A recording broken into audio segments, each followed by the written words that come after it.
If you are getting ready for your Taiwan trip, it's super important to know about the latest travel rules. Starting in March 2025, 6 major Taiwan airlines rolled out new and stricter power bank rules that every traveler needed to know. In today's immersive Chinese lesson, you will discover these new regulations from the Taiwanese airlines, so you can avoid any last-minute surprises before you fly. As an experienced Chinese teacher from Taiwan, I'm excited to share some handy Taiwan Mandarin vocabulary and Chinese phrases that are perfect for your flights and Taiwan travel. Don't forget to turn on the multilingual subtitles if you need them. And check the description for helpful resources after watching to make your studies easier. Let's dive in and get started. 我是 Elena 老师，欢迎来到 Making Sense of Chinese。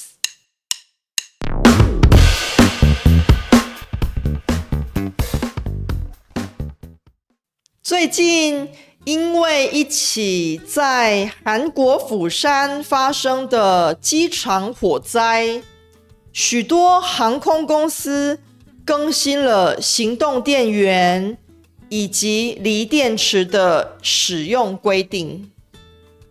这起事件发生在2025年1月28日晚上，当时釜山航空391号班机正准备飞往香港，却突然发生了起火事故。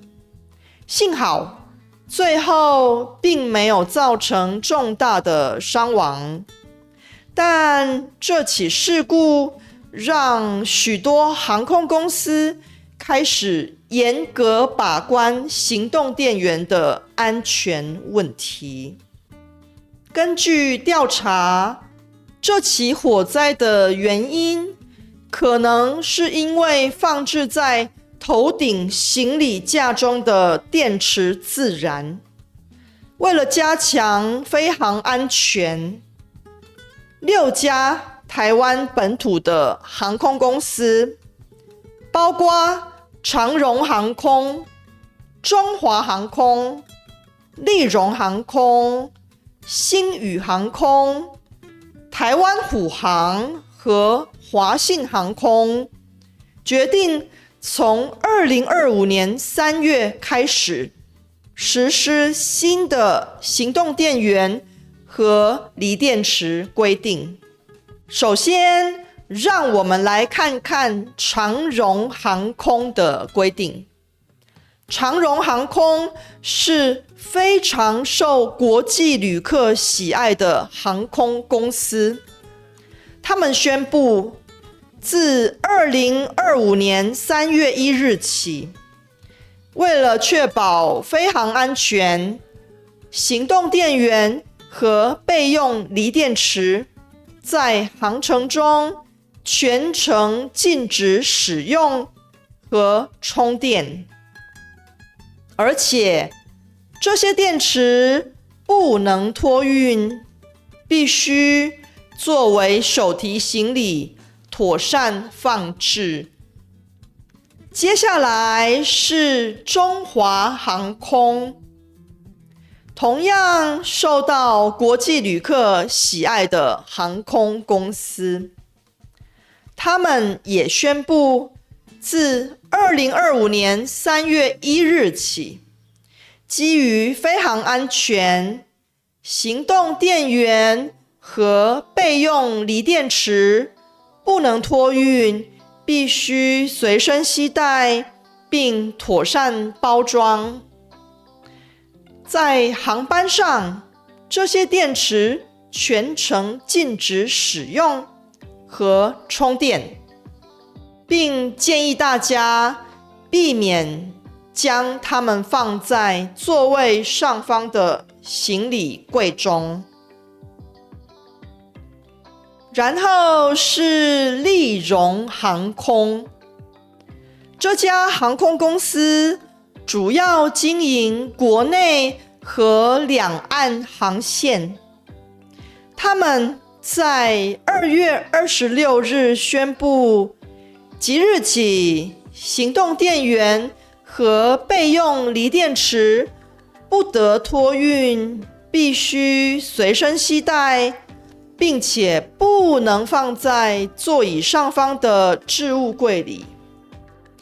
基于飞航安全，这些电池在航程中全程禁止使用和充电，并且禁止携带容量超过160瓦特小时的行动电源。接下来是星宇航空，这家新航空公司主要针对商务旅客。